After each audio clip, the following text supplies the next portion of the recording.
Hi everyone.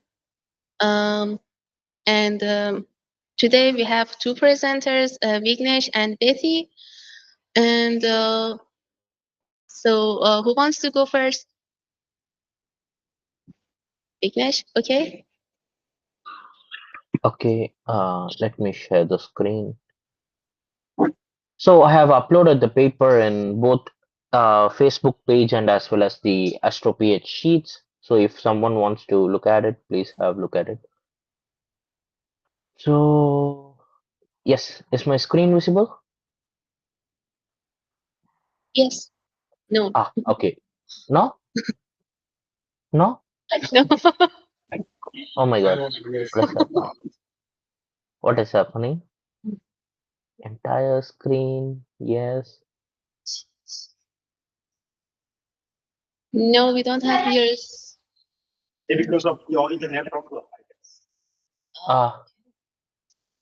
Okay, then No, if maybe someone can go, I'll try to figure out something.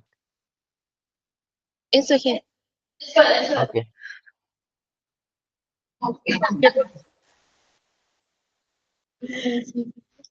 Let me.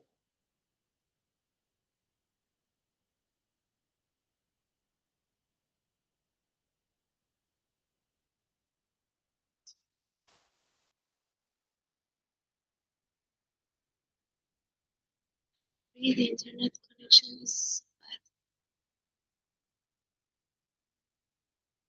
Vignesh, can you hear me? Yes, yes, yes. Loud and clear. Okay, so go ahead. Can someone share the screen for beginners? Can you share the paper for beginners? Share. What we can see? Oh, here. Yes. That's slow.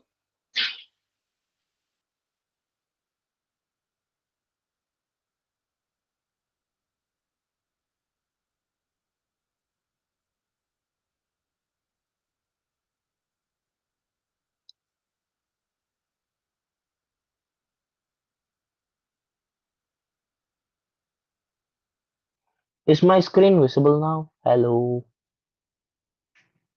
hello. Um, Vignesh, now we can hear you, but Ah, I think connection is weak. how about this? My screen? Is it I can visible? see your screen. Yes, yes. Okay. Good, good, good, good. So, can I start? Is everyone can able to see my screen? I hope Yes, so. we can see. Ah, okay. Thank you. So, I'll try to be quick. Someone raised. Okay, thank you. Okay, I'll try to be quick. So today I wanted to introduce you guys about this paper, which is basically second FRB that is associated with a magnetar X-ray burst from this particular magnetar. So they used GCAM, which is basically an gamma ray telescope, which focuses on finding gamma rays and gravitational events and other stuff to they use this telescope to study the magnetar X-ray bursts from this particular magnetar and try to figure out the association between FRB and magnetar X-ray bursts. So why do we need to study them? So for the people who are new to fast radio bursts, I'll give a quick introduction. Fast radio bursts are like very bright radio explosions, and unlike supernova explosions, which are very well understood, fast radio bursts are we don't know what causes these kind of radio explosions in the sky, but we observe at least approximately more than 100 events per day, which means that even though there is a lot of data, we still don't know why these explosions are coming from. So that is the reason when we see these kind of FRB associated with progenitors, people are very interested in it, which could explain why these kind of radio explosions happen. So there has been only one FRB which is associated with the galactic magnetar, which was published in a Nature paper. And here in this paper, they are claiming a second second strong association between a magnetar X-ray burst and an FRB. So this magnetar X-ray burst has a brightness of like has an energy of around 10 power minus 7, 7.6 into 10 power minus 7 ergs per square centimeter. And yeah, so they have also performed spectral and temporal analysis of this particular magnetar X-ray burst and figured out that this is a typical magnetar X-ray burst, what we can expect from this particular magnetar. This is not like a special phenomenon. Rather, this magnetar X-ray burst is a typically well seen and well understood X-ray burst from this particular magnetar. Also they also what they found out is that they found out there are two X-ray pulses, out of which one X-ray pulse has a correlation, temporal correlation with the FRB's main pulse, and the time duration between these two pulses are 5.7 milliseconds. So yes, I'll quickly move on to the spectral and temporal analysis part. So yes, so the story is this particular magnetar has been active during this October 14, 2022, and at the same time, Chime detected a 9.7 kilojansky FRB at 600 megahertz. Then what they did is they tried to figure out whether these magnetar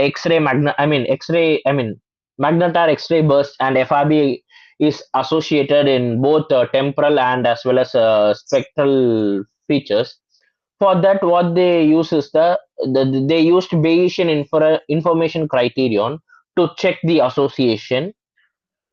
And for the case of temporal, while doing temporal analysis, firstly what they did is, in order to make sure the time of arrival between both the FRB and the MXB are in the same regime, they converted everything to barycentric dynamical time. So basically, it converts it assumes that it calculates the time of events, keeping solar system's barycenter as a point of reference instead of keeping Earth as a point of reference. So that is what it means by barycentric dynamical time. And yes, I'll quickly move to the figure one. So figure one shows, is my figure visible? Yeah. Okay, good. So figure one panel A shows the magnetar X-ray burst, which is magnetar X-ray burst light curve, which is obtained from this GCAM data. Here, there are the three different panel shows in three different energy regimes, and you can see that the dotted line, the black solid line corresponds to the magnetar X-ray burst, and while the dotted line corresponds to the time of arrival of FRB. So you can see that the time in the which is from the third panel, it is evident that the time of arrival of the FRB is coincided with the tail of the X-ray burst rather than the peak of the X-ray burst. So later what they did is they compared the previous well-known event and with the current event, which is shown in the figure B. You can see that the top panel in the figure B is the previous well-studied event. On the bottom panel in the figure B is the time of arrival of this particular FRB. So for the people, this particular FRB we are discussing in the paper is this one, FRB 221 221014, and the nature paper is this one, FRB 200428. So here the black solid line corresponds to the magnetar X-ray burst, and the red dotted line corresponds to the time of arrival of FRB. So you can see that there is a clear difference. So for the case of the previous studied FRB, the time of arrival of FRB is coincided with the peak of the magnetar X-ray burst. However, in this case, what they found out is that the time of arrival of FRB is not coincide with the peak of the X-ray burst. Rather, it is coincided with the tail end of the spectra. So that is what they are comparing from this figure one, panel A and panel B. Then what they are doing is then what they are doing is, so they are looking for oh, sorry, um, here, yeah, here, uh, um, they are looking for they're trying to fit the spectra that we got from the GCAM image that is shown in the figure 1C. So if you look closely here, when they try to fit the GCAM data, there are multiple components here. At least you can see that this red dotted line shows a narrow pulse that fits the narrow pulse of this data, this particular region, and the red solid line fits the second narrow pulse. So they call the each pulse as P1, P2, P3, and P4. So the first main broad pulse is the P1, which is the blue dotted line here. If you look closely, this one, blue dotted line. This is the broad pulse P1, and if you look closely in the at the bottom of the figure, there is another broad pulse explained to fit the data. So that is P4, and the narrow pulses are defined as P2 and P3. So when you look closely, the time of arrival of FRB coincides with the narrow pulse P2. That is what we can understand from this figure. Instead of it is coinciding with the broad pulse P1, it coincides with the narrow pulse P2, which makes that there is at least one FRB. I mean, like there is one X-ray pulse that is associated with the FRB signal. That is what they are claiming. Also, yeah. Also, they calculated the time delay between the pulse P2 from the magnetar X-ray burst and the FRB, and turns out that it has a time delay of 5.7 milliseconds. So, in the case of previously studied FRB, the magnetar X-ray burst associated for the previously studied FRB had a state called as quasi-periodic oscillations. So, this quasi-periodic oscillation feature is studied in the previously studied FRB. So, they wanted to do the same here. But when they search for these kind of quasi-periodic oscillation signals, they couldn't figure out, I mean, they didn't figure out any statistically significant quasi-periodic signals in the data.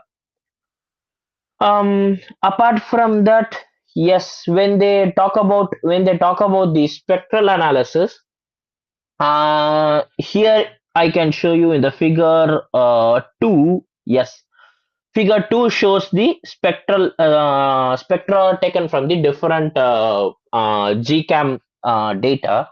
So basically, GCAM has different instruments, around I think around 25 instruments. So they only use certain instruments, and this is the data obtained from the GCAM instruments. And when they try to fit the data which is observed, the fit obeys the best fit scenario used here is called as the cutoff power law. So the cutoff power law can explain the data very well. So this is what we can see from the panel 2, and what they are claiming is that this cutoff power law, the reason for this cutoff power law is that they are trying to hypothesize a scenario where the magnetar, the high intense magnetic energy released from the magnetar can trap the photons in a fireball case, and this fireball can cool down from when it moves from the low elevation, I mean very close to the region very close to the magnetar to the region very far away from the magnetar, and this produces the FRB. So this is the case why we see a cutoff power law in the spectra. Apart from that, from the fit, they can calculate the isotropic energy of the magnetar X-ray burst, which turns out to be this particular value, assuming that the magnetar is 9 kiloparsec away from the source. I mean, like from the barycenter. So yes. So also from the second panel of the figure 2, I couldn't understand this part clearly, but what they are saying is that they can try to estimate the radius of the fireball, and what they are saying is that from the panel figure 2, they are trying to put a upper limit on the radius of the fireball, which turns out to be 1.2 square kilometers. So basically, if there is a fireball present in the magnetar region, the radius of the fireball should have a size lesser than this particular value. So apart from that, from the figure 3, they are trying to plot the energy and the spectral. So they are trying to compare this particular two FRB magnetar events with other magnetar X-ray bursts produced from the same magnetar. And here you can see on the left panel, this is a alpha E peak diagram, which and each data points corresponds to the magnetar X-ray burst produced observed from different telescopes. And this black star corresponds to the Nature paper, the previously studied FRB magnetar X-ray burst association, and red star is the current present work. And you can see that from this figure, the location of these two sources are pretty much typical, are located in a group rather than an outlier, which means that the energy dynamics here is somewhat typical value, what we expect from a magnetar X-ray burst. But if you look at the fluence distribution, the event from these two, I mean the FRB magnetar X-ray burst associated events tend to have a slightly higher fluence compared to the other magnetar X-ray bursts. So that is what they are saying. And yeah. Yeah. Also in figure 4, yeah, this is the last thing. In figure 4, what they are saying is that they in both the cases, the magnetar, the FR after producing the FRB, the the rate of magnetar burst decreases as a function of time, which is observed in both the cases. And yes, in conclusion, what they are saying is that this is a second association of FRB with magnetars. And using all the figures that I've explained, they are saying that there is at least one narrow pulse that is associated with the one narrow pulse of X-ray burst that is associated with the FRB. Also, the best way to explain the best way to explain the spectra is using a power law model. And they hypothesize that these kind of magnetar X-ray bursts can be produced in a trapped fireball scenario. So yeah, that's all from me. Thank you, Vignesh. Any question or comment to Vignesh? So thank you, Dinesh, for good summary. What I wanted to do. So there's a P1, P2, P3, right? Yes, You are Professor. saying P2 is associated with FRB, but so P1 it's nothing to do with FRB. And then also, Yes. what was the case for the previous Nature paper case? Was it like this? Okay. So as for the first question, yes. The arrival time, when they compare the time interval between the P2 and the FRB, this has the very shorter time interval compared to other pulses of the magnetar X-ray burst. So Okay. they are saying that P2 is associated with the higher. I mean the rate of association is higher for the case of P2. And when they Okay. compare it the previous Nature paper X-ray burst, you can see that here in the panel, the peak of which is basically P1 in our case. So it is associated with the FRB signal, but here they don't see any radioactivity during this particular peak. So they don't see any Hmm. radioactivity. What they are claiming is that it might be due to the lack of observation, or there is no evident activity. So they are concluding two possible scenario. One is that it could be due to the lack of it could be due to the lack of instrument, or it could be the same fact, intrinsic fact, that there is no radioactivity when there is a peak X-ray burst happening. Okay, So thank that's you. all. Yeah, yeah, it looks a little different. Okay, thank you. Thank you, Vignesh. Thank you, Vignesh. Thank you, Uh, Professor. our next presenter is Ah, Betty. thank you.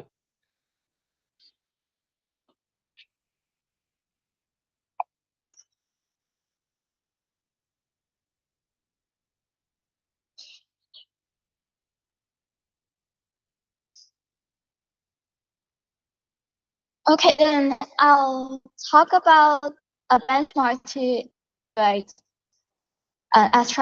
astronomy graphs. So here, the team says that they think the existing benchmarks focus on general multi-model capabilities but fail to capture the complexity of astronomical data. So that they wanted to make a benchmark to evaluate AI's capability on astronomy. But basically, what they have done is only image reading. So here's how they done this research. They evaluated 25 diverse MLLM. So what MLM differs from LLM? What we usually know is that MLM is like multi-model that is make it capable of image reading and text reading. And these 25 models have 22 publicly available open source and 3 closed source models, like GPT are closed source. So how they generate the question is that they extract questions from papers on arXiv, and they focus on 3,592 papers from January 2025 to July. Okay. So they say astronomy image interpretation, but this is interpreting pictures or the pictures of the stars again. Here is some example questions they have generated. Okay. Yes. So like all of them. Like there's actual stars image and also some other graphs. But as we can see in this example, we can see that what they use to evaluate is only multiple choice questions, which is which is obviously not enough for either astronomy research or anything. Because like in real world, we'll give you 4 options to answer a question. So I think that's one of the not so good part of this paper. So they used the 3,000 papers to generate many questions. Let me check how many they generate. I think they generated like more than 1 million questions, and they add some here. They add some experts to help them evaluate if the questions are good. So let me find where that part is. So the machine just shown one image and then ask question. Yes, and basically what I have done is like they ate some paper in and it generates some question with pictures in that paper. So the first step is to ask AI to generate some questions. Then the AI automatically identify like which questions are not good enough, and also they use here. They use 5 AIs, and each of them will answer the question for 5 times, and if at least 3 answers are correct, then they say that AI, that model can answer these questions. And they will count this question as too easy, and they will eliminate the question from the list. So initially, there were like almost 2,000 questions, but it was reduced to 9,677. And also to make sure that AI cannot directly, this is to like make sure AI cannot directly answer through the words. So they did so. Like sometimes they can just identify the use or anything from the text, so that they don't really have to read the text. So they just eliminate this type of questions. Then the next step is that they ask 15 experts to rate the questions. Which part is this? Okay, here. They ask 15 experts to rate the questions, and they eliminate some more questions, and there were only 621 questions remained. But actually, that is enough to evaluate an AI, because you don't want questions in the same category to be too many. For each category, it's better to have 80 to 100 questions, and that would be the best. And to correct answer, maybe some models just get the same A, B, C, D, so they uniformly distributed question across A, B, C, D to eliminate the possibility that AI just gets a specific alphabet. So this is how they've done the question generating. So first they generate a question, then they use LM to filter the question. They just kick out the question that AI can directly answer from the text. Then they ask experts to review what they think are better questions.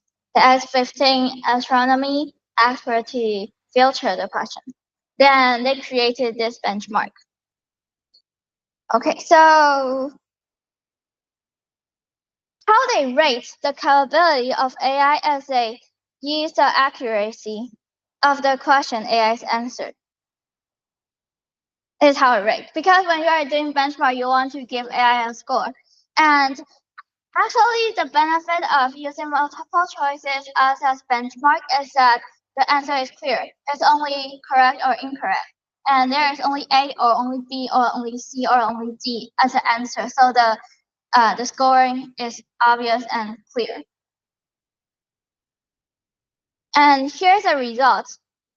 This is actually a paper from 2025 October, but they use a model from 2024, which is GPT-4o, and it was just removed from ChatGPT currently. So this one, this model is really expensive, and this is not a thinking model. They don't have logic, they don't think, they just directly read. And so this might not be what current AI might perform. So here we can see that the best score open is 69 for overall for ChatGPT, which rates the highest. And this is some other, most of them are open source models from China. And here 14B or 8B or 9B is the size of the AI. You can think as maybe 8B is a small model, and 10 to maybe 70 or 80 will be a middle model, and larger than that would be a really large model. So for ChatGPT 4o is obviously really large. So getting a higher score is it should get a higher score because it uses more resources and it has more data or information.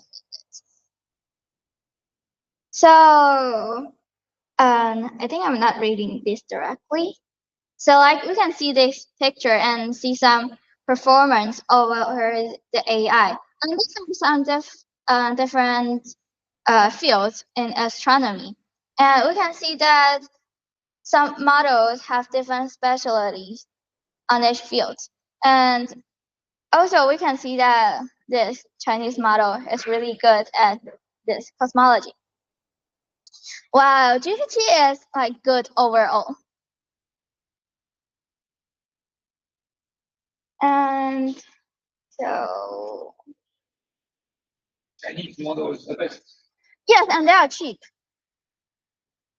Yeah, so if you want to train an AI, you want to modify the AI to be like better on some field, it's good to if you use the AI to training because they're open source.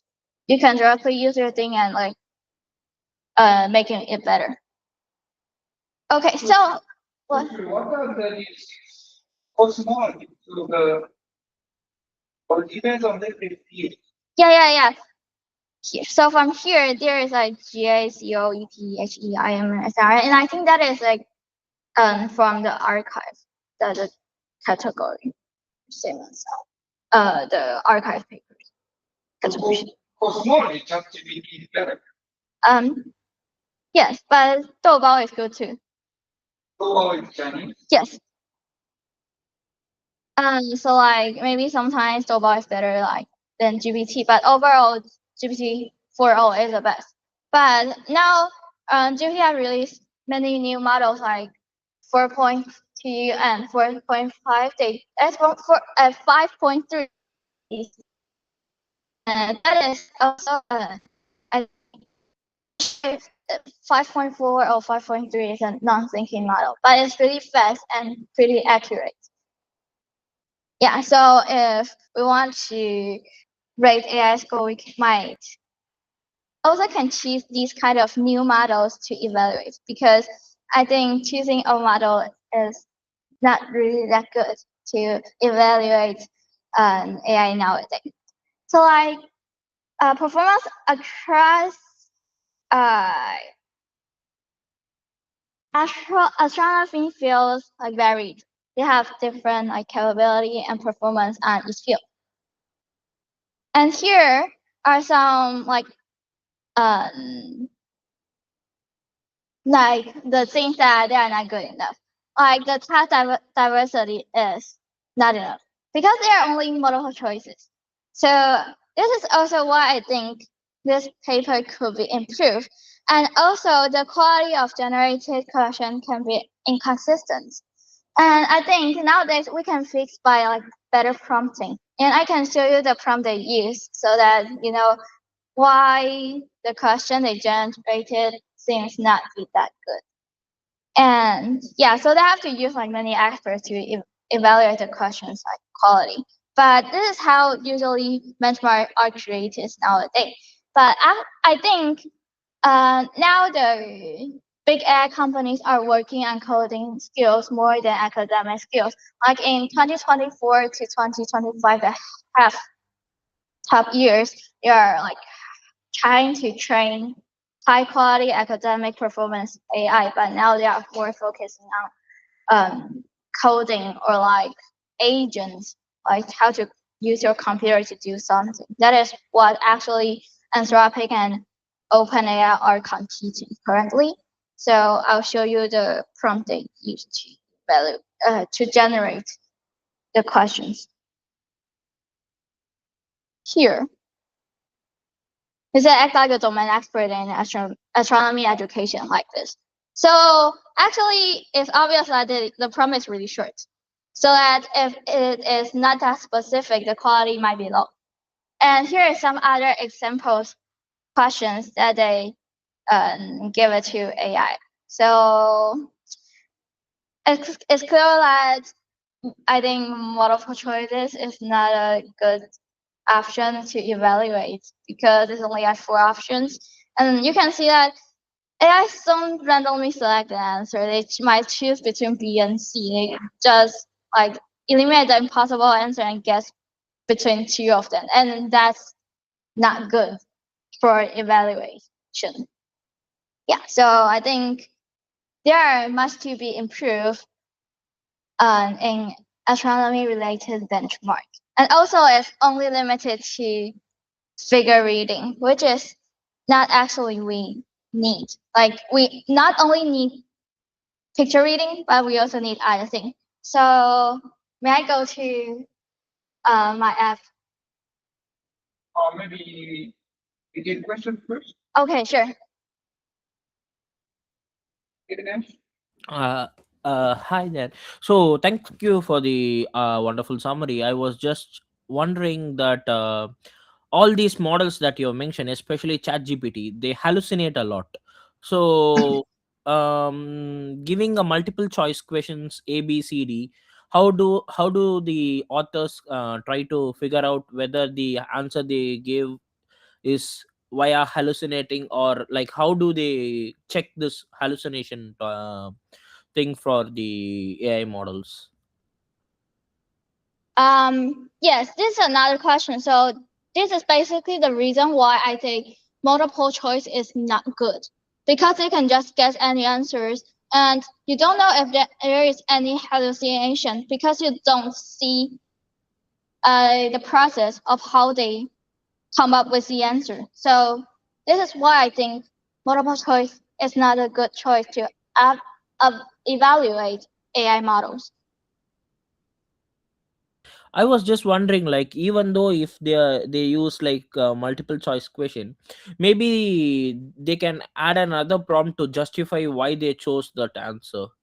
That way, maybe Yeah, the yeah, yeah. experts can think whether this is a hallucination or whether this physically makes sense.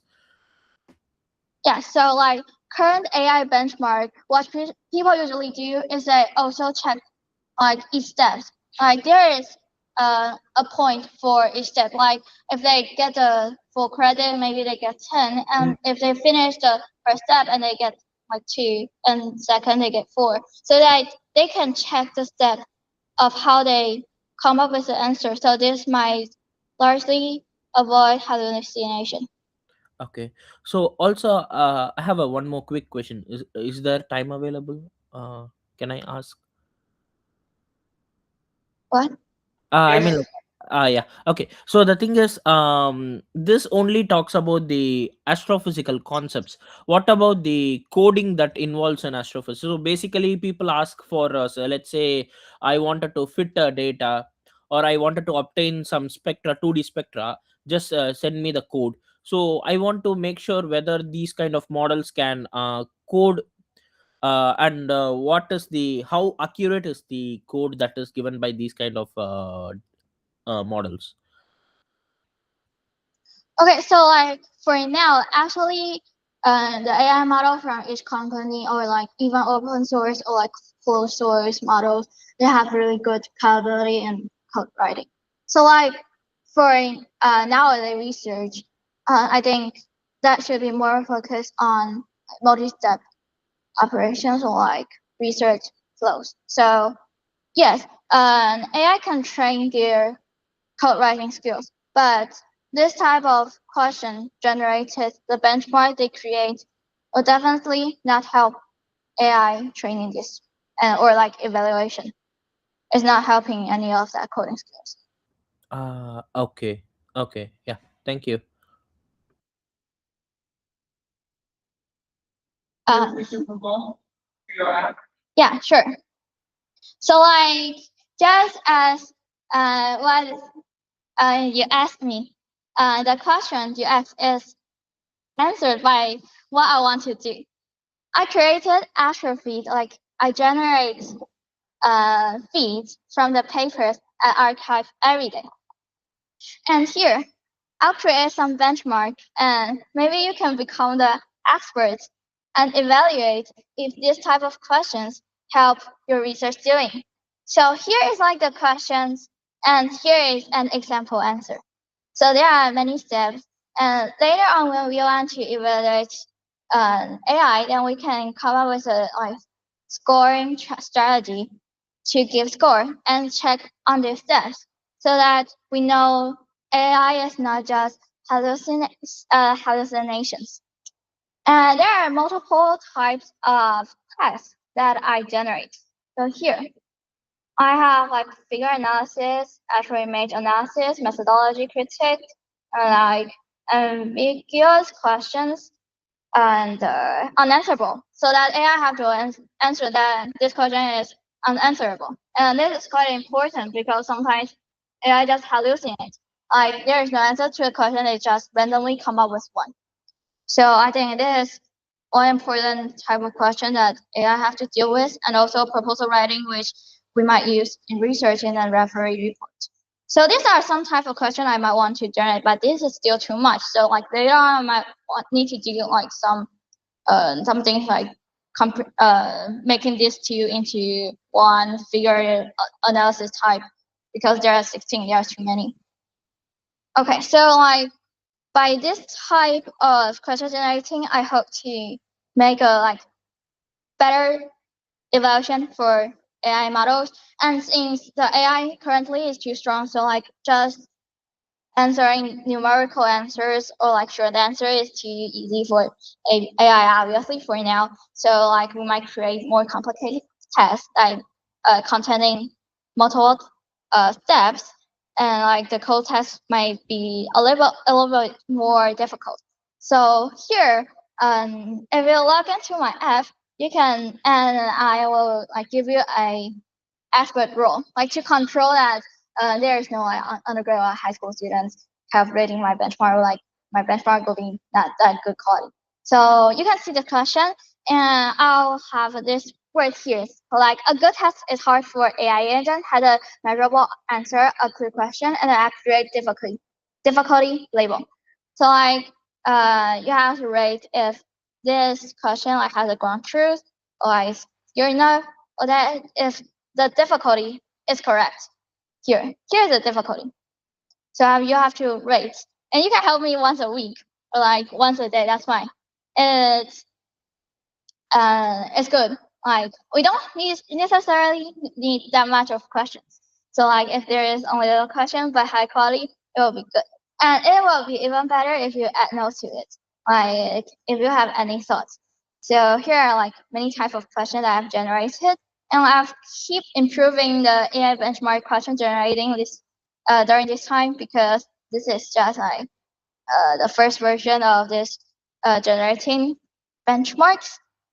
And what I can offer is that you can read all the paper from every day, and you can use this AI comment. And just feel free to use it, because the AI comment doesn't really cost that much, so it's fine. And here you can also see the past papers. So if you didn't read paper yesterday, you can just go see yesterday's paper. And here it's for you. I created a recommendation system. Like when you go in, you can click in the categories that you are interested in. Then, and also it depends on like what you have read, like what you have liked or comment, and how long you have spent. And this hot will be like other people's and yours like interest. So the recommendation system is like this. And here are some categories that you can select. And I'll be like precious of your help if you can really help grading the benchmark questions, because it like help a lot. If we can create a benchmark questions and to evaluate AI, then that would be good.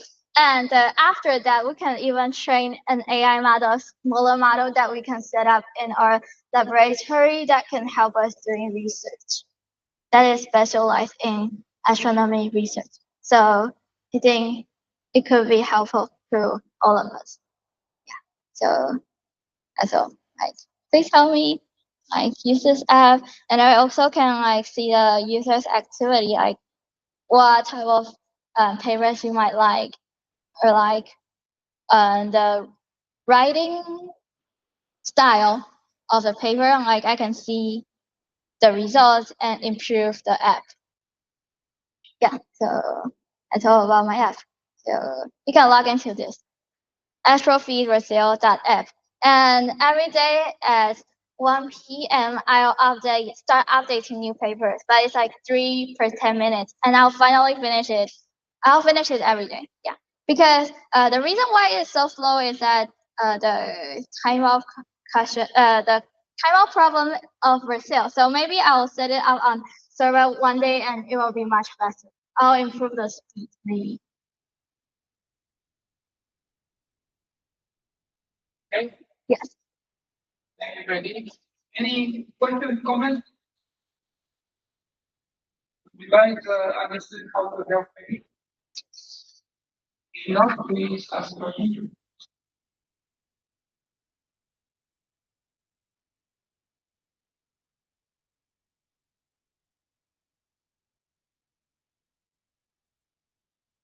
You understand? So what I understand is like whenever I search through this website, Yeah, you can read papers on this. Also, when you click into any feed and you have free time, then you can help me rate some of the benchmark questions. You don't have to rate them all. You can only do that once, one question a day or like one question a week. That's fine. comments as in comments. You can only like click this, like verified, okay, close. Yeah, I saw that. The comments as in comments that I think about that paper. Yeah, and also question if you have questions. Any questions? Yes. Even feel free to ask because that doesn't cost much. Yeah. It's interesting. So comment, if you put in a comment, AI is going to answer. So if you start putting an incorrect comment, AI is going to say, no, that's not right. Yeah, because why it costs that so much is that I summarize the whole paper every time, and it costs much time. Yeah. So feel free to add because I already summarized the entire paper. Yeah. Okay. Any other questions or comments? It'll be interesting when one of us publish a paper, we can immediately see what the AI thinks about our paper. So you have to set up all of the videos first. That then we produce it. Oh, this is Yeah, I can like make a tab which is almost change paper. That'll be interesting. So when we publish a paper, so the AI actually go, oh, this is good paper. Nothing bad. And maybe No, it might be on very young paper, like flow here. It can have like one Hungarian finger. Yes. No, it's look like Siri. I don't know. Okay, one question maybe. So you use the LLM methods, right? The LLM large language models Yes. in this Astroph. Yeah. So I'm just curious that which LLM that you use, like from GPT. GPT 5.2. So you directly use the API. Yes. And also, if you think that there is some mistake to the feed, you can flag it, and you can talk about why you think it is, and also the comment. Okay. You can explain why you think it is enjoy, and I'll go on check. Okay. Because it hits me. Thank you. Thank you, Betty.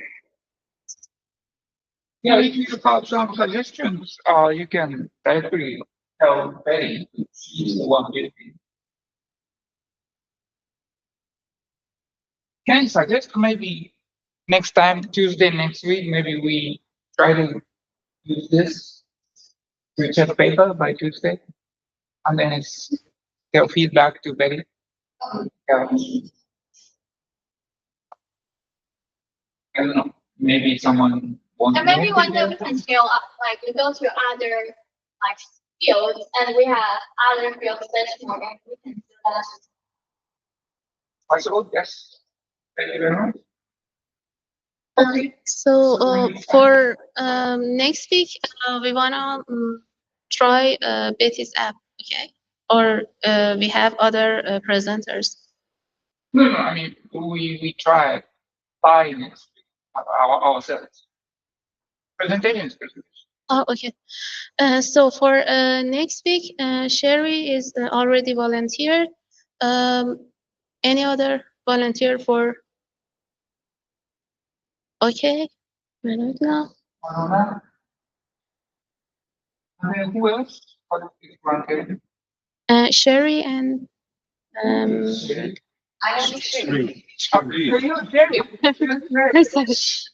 Shri. And one more volunteer.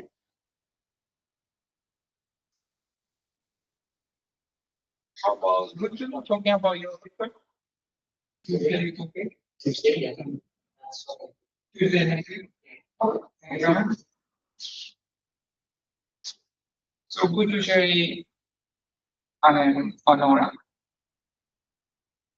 Yes. Okay. Any specific questions or comments at all? If no, we can close the meeting now and see you next week. Goodbye. Thank you. Thank you. Bye. Thank you.